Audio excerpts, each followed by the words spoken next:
پہلا سوال جی، وقت بہت کم ہے۔ مولانا فضل الرحمان صاحب کے والد ماجد حضرت مولانا مفتی محمود صاحب رحمۃ اللہ تعالی علیہ ہمارے استاد تھے۔ آپ کے علم میں ہوگا کہ یہ صوبہ سرحد کے وزیر اعلیٰ تھے۔ میں اس وقت بھی ایکٹیو تھا۔ تو ذوالفقار علی بھٹو اس وقت وزیر اعظم تھا۔ مولانا مفتی محمود صاحب رحمۃ اللہ تعالی علیہ نے اپنے پورے صوبے میں شراب پر پابندی لگائی ہوئی تھی۔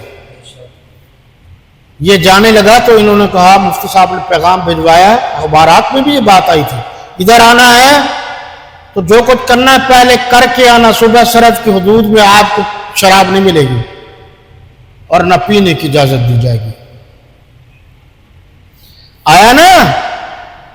یہ ہوتے ہیں علماء، علماء حق یہ ہوتے ہیں۔ تو وہ اس سے ناراض ہوا اور ناراضگی بڑھتی گئی اور بڑھتی آخر تک وہ ان کو اقتدار سے یعنی وزارت اعلیٰ سے ہٹا دیا۔ کوئی مسئلہ نہیں۔